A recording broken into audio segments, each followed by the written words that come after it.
just discuss about the type 2 architecture. So type 1 architecture is saying you that it provide some driver or one like middle tier interface. So by using that interface, you can connect with the database. So type 1 में क्या होता है ना, हम ODBC driver use करते हैं जो एक मिडिल लेयर के हिसाब से काम करता है. उसके बाद है native API driver. Native API driver is called as the type 2 driver. It uses the local native library provided by the database vendor. Okay, ये local native library provide करता है database vendor के लिए. The JDBC driver maps the JDBC call to native method call, which are passed to the local native callable interface. This interface consists of function written in C language to access the database. To use the type 2 driver, CLI needs to be loaded on the client computer. Okay, so you require the CLI needs to be loaded on the client computer.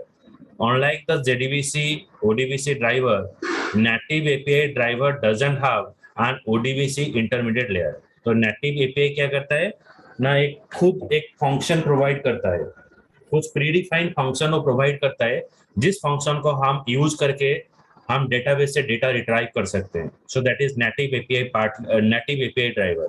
तो ये जो CLI है, ये CLI contain call label interface, मतलब इसमें कुछ ऐसा function रहता है जिस फंक्शन को यूज करके हम डेटाबेस से डेटा रिट्राइव कर सकते हैं नेटिव एपीआई पार्टली ड्राइवर में.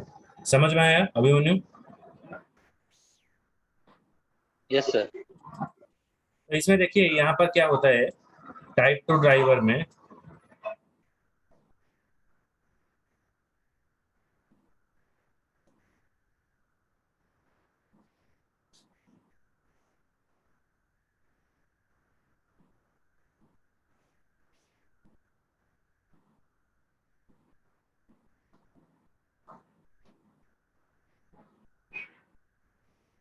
उसके बाद है आपका नेटवर्क प्रोटोकॉल ड्राइवर. ये फिगर है आपका टाइप 2 ड्राइवर का.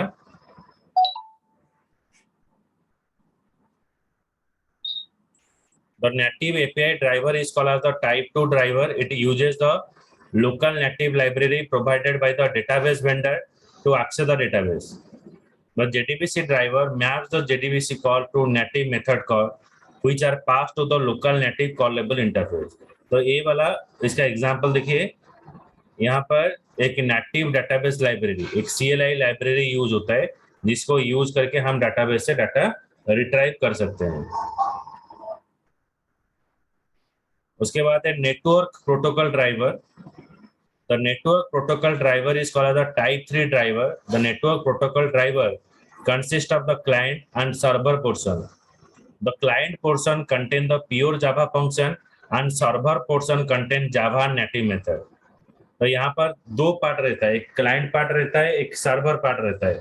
The client part contain the network, it consists of client and server part. Client part में क्या रहता है ना, प्योर जावा फंक्शन रहता है, एंड सर्वर पोर्शन में क्या रहता है ना, जावा नेटिव मेथड रहता है. Java application send JDBC call to the network protocol driver client person. तो यहाँ पर जावा क्या करेगा, Java application, Java native method, जो Java application send JDBC call. तो आप JDBC कॉल कहाँ से आता है ना, जावा एप्लीकेशन से आता है. तो जावा एप्लीकेशन क्या करेगा ना, JDBC रिक्वेस्ट यहाँ पर प्रोवाइड करेगा to the network protocol driver client person, which in turn वो टर्न होता है and translate JDBC call into the database call. The database call are sent to the server portion of the network protocol driver that forward the request to the database. Okay, उसके बाद वो क्या करता है ना, आपका रिक्वेस्ट आगे forward करता है. When you use the network protocol driver, CLI native library are loaded on the server. तो यहाँ पर दो पार्ट रहता है, एक है क्लाइंट पार्ट, एक है सर्वर पार्ट. क्लाइंट पार्ट में क्या रहता है ना, जावा एप्लीकेशन रहता है. तो यहाँ पर जावा एप्लीकेशन JDBC कॉल को फॉरवर्ड करता है to the network protocol driver client person, which in turn वो टर्न होता है translate JDBC call to the database call. JDBC call जो एप्लीकेशन में हम SQL क्वेरी पास करते हैं, तो JDBC कॉल को डेटाबेस कॉल में वो कन्वर्ट करता है। The database call are send to the server. Database call क्या होता है ना, सर्वर को सेंड होता है, which in turn translate JDBC call to the database call. Database call are sent to the server portion of the network protocol driver that forward the request to the database. When you use this network protocol driver, CLI loaded on the server. यहाँ पर CLI server में load होता है। उसके बाद है native protocol driver. Native protocol driver ऐसा एक ड्राइवर होता है जिसमें आपको कोई भी मिडिल टायर आर्किटेक्चर का जरूरत नहीं पड़ता है। एवरी डेटाबेस वेंडर, तो जितना भी डेटाबेस वेंडर होता है वो क्या करेगा ना, आपको एक वेंडर स्पेसिफिक पाथ प्रोवाइड करेगा, एक पाथ प्रोवाइड करेगा। उस पाथ को यूज करके हम डायरेक्टली डेटाबेस के साथ कनेक्टिविटी कर सकते हैं। तो यहाँ पर मुझे कोई मिडिल टायर आर्किटेक्चर का जरूरत नहीं है। मैं डायरेक्टली क्या करूंगा ना, जो डेटाबेस के साथ मुझे कनेक्टेड करना है और एप्लीकेशन से लेकर डेटा को स्टोर करना है, मैं बस वही URL को यूज करके डायरेक्टली मैं डेटा स्टोर कर सकता हूँ। इसमें इतना कंफ्यूजन नहीं होता है नेटिव प्रोटोकॉल ड्राइवर में। ओके, इसको बोला जाता है टाइप 4 ड्राइवर। तो अभी हम यूज करेंगे क्या ना, using JDBC API। JDBC API आपका एप्लीकेशन के अंदर आप कैसे यूज करोगे, क्योंकि डेटाबेस अलग होता है, आपका एप्लीकेशन अलग रहता है। तो you need to use the database driver and JDBC API while developing a Java application to retrieve or store the data in a database. A JDBC API classes and interface are available in java.sql or javax.sql packages. The class and interface perform a number of tasks such as establish and close a connection with a database, send a request to the database, retrieve the data from the database, and update the data in a database. हम data को save कर सकते हैं, update कर सकते हैं और delete कर सकते हैं। The driver manager class, it is used to load a driver for a database. Driver interface represent a database driver. All JDBC driver must implement this driver interface. Connection interface, it enable you to establish a connection between a Java application and database. तो जो driver होता है, SQL का जो driver होता है, driver को load करने के लिए हम यूज करेंगे ड्राइवर मैनेजर। एक ड्राइवर मैनेजर हम यूज करेंगे। उसके बाद जस्ट अ मिनट,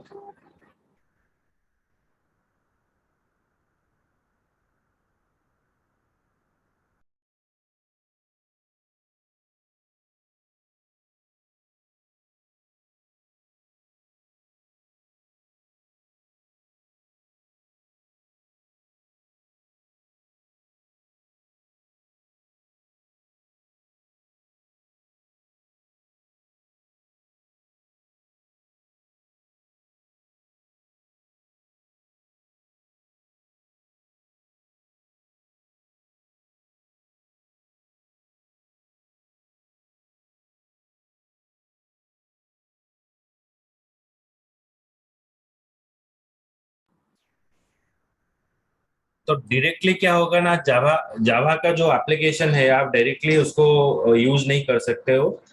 तो इसके लिए आपको कुछ पैकेज जो है उसको इंपोर्ट करना पड़ेगा। तो पैकेज इंपोर्ट करने के लिए हम यूज करेंगे ड्राइवर मैनेजर क्लास।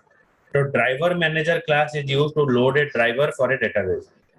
किसी भी एप्लीकेशन का ड्राइवर को लोड करने के लिए हम ड्राइवर मैनेजर यूज करेंगे। उसके बाद होता है driver interface, it represent a database driver. तो डिफरेंट टाइप का ड्राइवर होता है, जैसे कि जो भी डेटाबेस आप यूज करोगे उसके हिसाब से आपका डेटाबेस भी अलग रहेगा और ड्राइवर भी अलग रहेगा। Connection interface, it enable you to establish a connection between a Java application and database. Statement interface, it enable execute the SQL statement like insert, update, and delete statement we're using. Result set interface, it is used to represent or it is giving you the result. Okay, it is showing you the result. It interface represent the information retrieved from a database. Then SQL exception class, अगर आपका statement में SQL execute होगा, result set में आपको result जाकर show करेगा। मतलब suppose आपका टेबल में 10 रिकॉर्ड है, तो रिजल्ट सेट क्या करेगा, जितना आपको रिकॉर्ड चाहिए, सपोज के अंदर आपको 4 रिकॉर्ड चाहिए और 5 रिकॉर्ड चाहिए, तो 4-5 रिकॉर्ड को एक वर्चुअल टेबल बना देता है प्रोग्रामिंग में। वही वर्चुअल टेबल से आप डाटा रिट्राइव करके आप शो करोगे। तो ये रिजल्ट सेट इंटरफेस। तो हमारा क्वेरी के हिसाब से और हमारा रिक्वायरमेंट के हिसाब से आपका रिजल्ट यहाँ पर शो होगा। अगर उसके बीच में कोई एक्सेप्शन होता है तो आप यहाँ पर हम एसक्यूएल एक्सेप्शन हैंडल करेंगे। To query a database and display the result using a Java application, you need to load a driver, connect to a database, create and execute the JDBC statement, and handle the SQL exception. So first of all, we load a driver, connect to a database, create and execute JDBC statement. तो पहले हमको क्या करना पड़ेगा ना, हमारा जो driver है वो ड्राइवर को लोड करना पड़ेगा। उसके बाद हम क्या करेंगे, डेटाबेस के साथ कनेक्टिविटी करेंगे। उसके बाद क्या करेंगे ना, हमारा जो एसक्यूएल स्टेटमेंट है, क्या क्या एसक्यूएल स्टेटमेंट है, इंसर्ट, अपडेट, डिलीट, ये सब एसक्यूएल स्टेटमेंट है। तो ये एसक्यूएल स्टेटमेंट हम पास करेंगे। उसके दौरान अगर आपका कोई भी प्रॉब्लम होता है तो हम इसको हैंडल करेंगे by using of Henle SQL exception. तो एसक्यूएल एक्सेप्शन जो ट्राई एंड कैच के मदद से हम इसको हैंडल करेंगे। तो पहला जो काम है हमारा, पहले हम ड्राइवर को लोड करेंगे, डेटाबेस को कनेक्टेड करेंगे, create and execute JDBC statement, JDBC statement को एग्जीक्यूट करेंगे। उसके बाद हम उसका एसक्यूएल को हैंडल करेंगे। क्लियर? Yes, sir.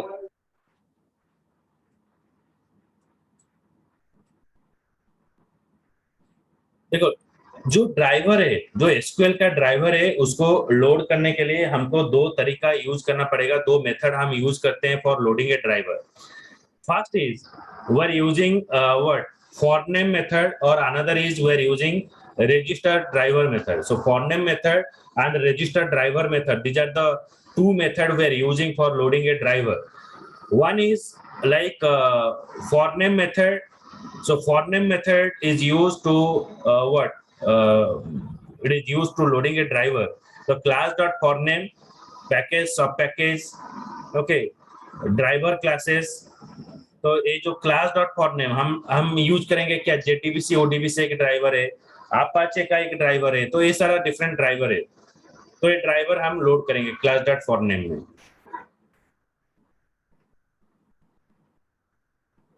ओके, और एक होता है आपका registered driver. So it is a to what method that we are using.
Okay, so ये हो गया आपका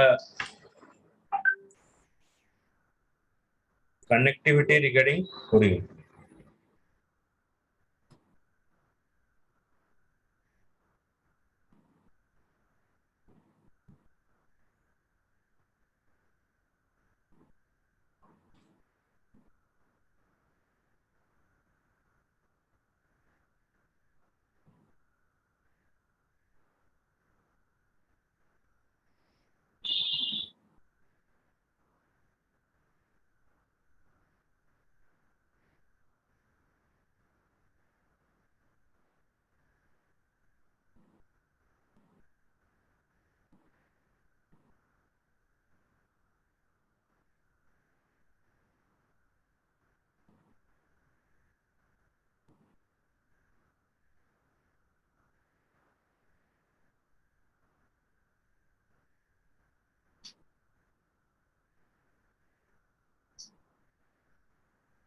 अभी आपको हम प्रैक्टिकल दिखाएंगे। ओके, सो